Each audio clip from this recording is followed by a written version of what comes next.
menunjukkan ada persoalan dalam dirinya. Ya. Jadi kalau Anda lebih banyak memenuhi keinginan dibandingkan kebutuhan, ada yang salah. Akhirnya apa? Mohon maaf sekali, rizki yang berkah membedakannya bagaimana? Gampang. Apa itu berkah?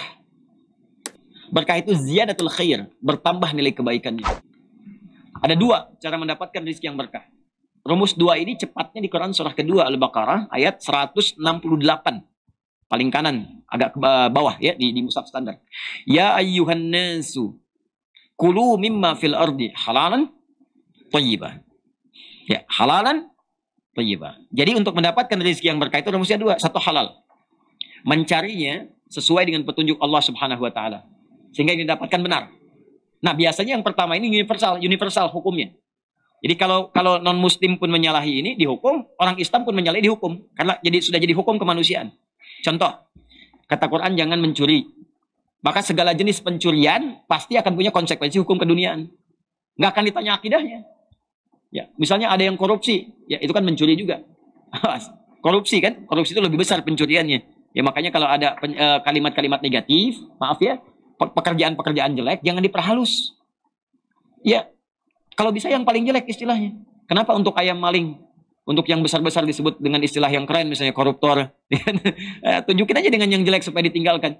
Ya, zina aja, jangan diperhalus. Ya, lelaki hidung belang. Ya. Mencari kupu-kupu malam. Ya, langsung aja sebut para pezina gitu. Nah, makanya perbuatannya ditinggalkan. Ya. Nah, sekarang halal, mendapatkannya harus benar. Jangan mencuri, jangan menipu, jangan gharar, dan sebagainya. Maka ini syarat yang pertama. Yang kedua, dari yang benar itu mencarinya, maka cari yang thayyib. Apa itu thayyib? Ada dua maknanya. Satu, yang sesuai dengan yang dibutuhkan. Awas, hati-hati. Ada kebutuhan, ada keinginan.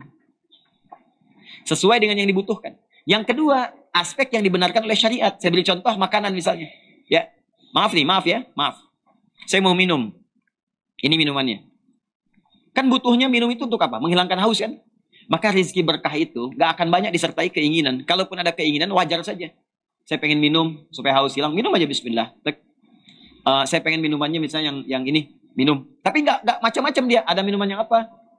Alhamdulillah ada jus misalnya kan. Ada jus alpukat, jus mangga, jus buah naga. Oh ya sudah, saya yang itu saja. Oh Pak, mohon maaf alpukatnya nggak ada. Nggak apa-apa, yang ada aja. Nah itu tanda berkah. Tapi kalau dia sampai mencari, saya nggak pengen. Pokoknya pengen itu. Nasi goreng kebun sirih pokoknya malam ini. Ya sahurnya dapat itu pokoknya.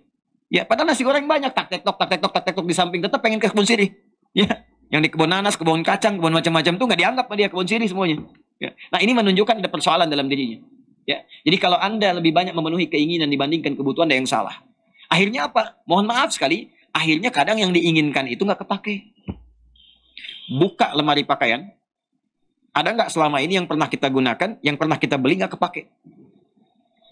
Belum pernah dipakai ibadah, cuma jadi koleksi. Alat-alat transportasi cuman mejeng aja dipakai enggak. Sendal pengen banyak-banyak, yang lain pengen ini. Sekarang musim sepeda, pengen semua sepeda diambilin. Ini dipakai enggak? Ya, nah itu namanya kurang berkah di situ. Apalagi nggak pernah dipakai ibadah. Ya, makanya saya sering katakan, apapun yang pertama didapatkan pakai ibadah dulu. Beli baju baru pakai untuk sholat, sehingga hisabnya ringan. Ketika ditanya oleh Allah, apa yang kau gunakan dengan bajumu itu? Dia yang menjawab, ya Allah, saya bersaksi dipakai oleh si fulan pertama kali untuk menyembah sujud kepadamu. Ya, coba kalau Anda beli baju baru dipakai untuk apa dulu? Ya, nah sekarang arahkan ke ibadah. Nah, kemudian yang selanjutnya yang terakhir dalam ketentuan syariat, jangan gunakan untuk beli yang haram. Memang hartanya halal, dibeli yang haram. Ya. Beli yang halal lagi, yang thayyib lagi. Misal, ya, saya dapat alhamdulillah 5.000. Mau lebaran saya mau beli Jipang pakai J, ya misalnya kan, itu kan halal, boleh. Tapi kalau saya ganti pakai B, Bipang ya kan jadi persoalan. Bipang panggang misalnya bagi umat muslim. Kalau yang non muslim ya dipersilahkan, bagi kita ada batasan-batasan. Jelas ya? Pahami insyaallah ya?